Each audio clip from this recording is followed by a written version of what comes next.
All right. Jason here from the Game Warrior. Welcome to Oathsworn Chronicles 4, Chapter 4. So before we get started, we have to tell you, spoiler. Don't even watch this video. There are pictures that you do not want to see if you are going to play the Oathsworn campaign. Okay, let's get started. So to set the setting, we played this Sunday. It's been like a 3-week break, maybe even 4. We're just having such a hard time getting together over the holidays, but we're doing it and we're just loving this game. So it started, we got together on Sunday, and what we did was we all got together and painted, and we had opened the box for the next encounter. So we knew it was this 5 little figures. So it wasn't a monster this time. And we've tried to play the game so that we play that next scenario, what you would call the Chapter 5 story encounter, and then open the box, be surprised, paint it, and then come back the next week and play it. But we've gotten behind, and it's gotten so that we actually have to play the story portion, even though we'd already opened the box, because we kind of skipped ahead to open the box so that it could be painted, because we're not going to play this game without painting it. Okay, so this is what happened. First of all, we got together, we painted everything. Then we came, and in a mind-bogglingly foolish thing, I set up the entire board. And then we realized, we have to go through the story. So if you remember, at the last chapter, Baston got completely destroyed by this crazy worm that this witch, I think her name is Lydine, can't remember her name exactly, summoned because they tried to burn her alive, and even though she's an innocent witch. And my character, the Abi guy, I can't remember his name, but anyways, I saved everybody by dying. So I took a new character, and I have a witch. And Tom has the exile, and Crystal has the character with the 2 birds, Huntress, I think. I can't remember. And my wife, Jenny, is playing the polar bear. So the new one leaves us where we start, is out into the wilderness, and we're just out into the Oathwood, right? Deepwood. We're out in the Deepwood, and we're lost, and we've got these refugees, and so they've got these cards. We opened Pack B, Z, and we laid out these cards, and you got to move through the Deepwood and try to find, judging by a north or it was a southeast or southwest direction, to try to get to the city of Verum. So we also play with the app, which has the sounds, and it's awesome. I just love using the app and the guy's voice, and it's just got so much atmosphere. So as this started, and I kind of figured out the rules at first of how to lay these cards out, I was like, oh my gosh, this was so freaking cool. And I had someone mention on the last Chronicles, I think they said that they thought Chapter 4 was their favorite. It is awesome being out in the deep woods, right? Because you're trying to find the wire road. Without the wire road, you're just going to get killed. We had to sleep in a tree. We had to get rations. Now, that was the high of it, but the low of it was a couple other things. One, maybe we did the rations thing wrong, because it automatically stops you every once in a while.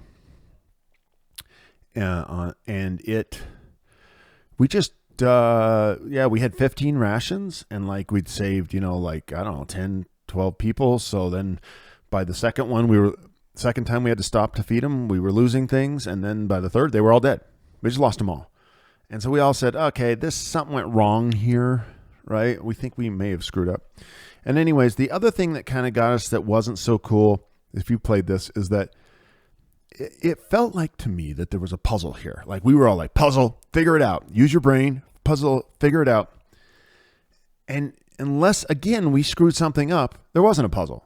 We went one way and it just got blocked. And we're like, okay, this is not going to work. I mean, it just blocked us off, So then we went all the way back the other way, and it just blocked us off until we finally just hit the swamp. And then the next thing is you hit the village, and then in the village you meet the members of the Scar tribe, and then you have your battle. And I don't know, that wasn't as cool. For a moment, I was having the most incredible time of my life. I wanted to solve this puzzle. I wanted to get through to Verum, and it looks like the story railroaded us, and we couldn't. You just weren't going to get there. You eventually just find this one village, And I don't know, maybe we played it wrong. So if you played it and you found a way through to Verum without having to hit the Scar Tribe, let me know.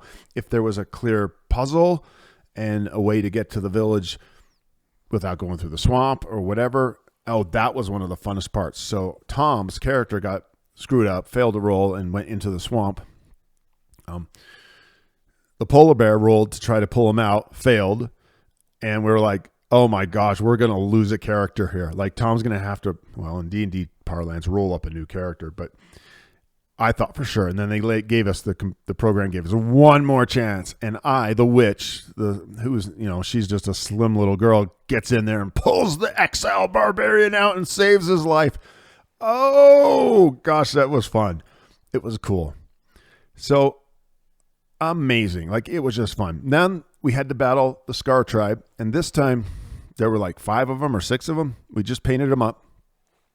And there, again, were a whole bunch of refugees that we had to save. And we saved 2 of them. I think there were 12 on the board, and we saved 2. Because these guys, there were 5 of them, and they just moved next to one and just murdered them. So I thought at first, I whined a little. I didn't think we would get through this. I just didn't think we had the power to do it. But we ended up winning. We ended up beating them all and didn't actually take one loss. No one died, though we did lose most of the people. And that's why we had the victory, right? Is because the Scar Tribe says if they target, what they do is they target a human, one of the refugees, and murder them. And so these were new refugees. So anyways, so the next thing that happened after we won is we did the epilogue and we, gained our loot and stuff. And then we heard it, the thrum, and we found the wire road. And it was exciting. We were like high-fiving. And then we made it to Verum. And so there we are. Now, we also didn't do Verum. It was late. It was 9:30 at night. It was on a Sunday. We're like, oh. And it didn't. So I would love to have played that next story. But because we couldn't, we opened the box anyways. And it's this huge insect. So I've opened the ends and I have to paint it. Again, I don't know how or where that'll show up in the Verum story, but it looks cool. I love this game. I really do. I love the adventure of the story portion. It's so cool. It's just so cool. Now, this getting lost in the woods idea was so great. So great. Mechanically, I got confused. I got lost. Maybe it wasn't worked exactly the way I wanted it. Maybe there is a way to save some of the people. Maybe they're all supposed to die. I don't know. So it got a little confusing, but the idea was great. The combat was great at the end. We just love this game.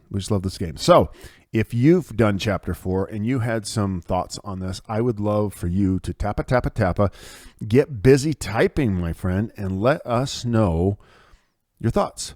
And here's the thing. We are thinking, like, how are we going to play again? We're looking at our schedule. It might be 5 weeks, literally, because of Christmas and then vacations after that, everyone going.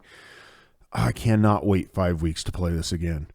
But we've got, a 4-person group, and we're having so much fun. We're going to try. We're going to try to find a way to make it work before then. Okay, until next time, this has been Jason at The Game Warrior, and I very, very much appreciate you for listening/watching, and I would love to hear from you.